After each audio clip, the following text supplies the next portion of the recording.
Years ago, I heard him. He'd been babbling. It was after Queen Akasha had been destroyed, and the mute, red-haired twin Mekare had become the Queen of the Damned.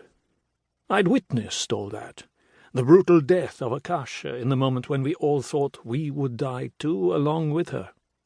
It was after I'd switched bodies with a mortal man and come back into my own powerful vampiric body, having rejected the old dream of being human again. It was after I'd been to heaven and hell with a spirit called Memnoch, and come back to earth a wounded explorer with no appetite any more for knowledge, truth, beauty. Defeated, I'd lain for years on the floor of a chapel in New Orleans, in an old convent building, oblivious to the ever-shifting crowd of immortals around me, hearing them, wanting to respond, yet somehow never managing to meet a glance, answer a question, acknowledge a kiss or a whisper of affection. And that's when I first heard the voice, masculine, insistent, inside my brain. Babbling, like I said, and I thought, well, perhaps we blood drinkers can go mad like mortals, you know, and this is some artifact of my warped mind.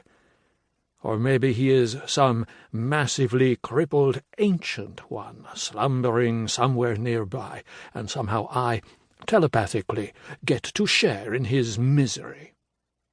There are physical limits to telepathy in our world, of course, but then voices, pleas, messages, thoughts can be relayed through other minds, and conceivably this poor slob could be mumbling to himself on the other side of the planet.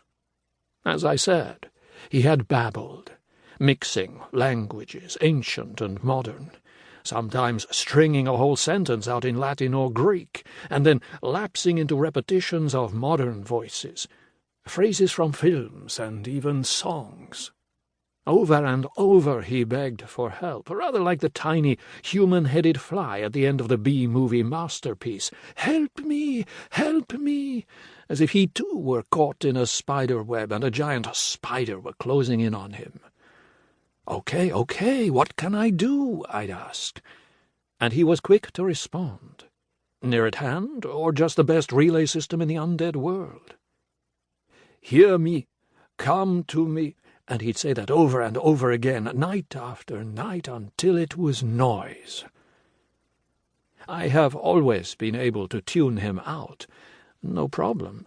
Either you learn to tune out telepathic voices when you are a vampire, or you go straight out of your mind. I can tune out the cries of the living just as easily. Have to. No other way to survive. Even the very ancient ones can tune out the voices. I've been in the blood for over 200 years. They've been in the blood for 6 millennia. Sometimes he simply went away. Around the early years of the 21st century, he began to speak in English. "Why?" I asked. "Because you like it," he said in that crisp masculine tone of his. Laughter. His laughter. "Everybody likes English. You must come to me when I call you," he said.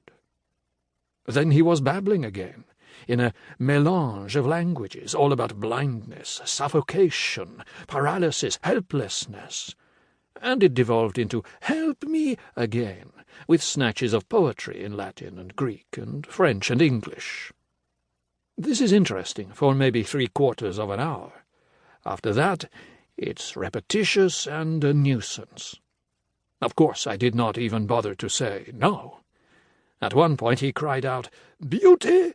and babbled on incessantly, always getting back to "beauty," and always with an exclamation point I could feel like the jab of a finger against my temple.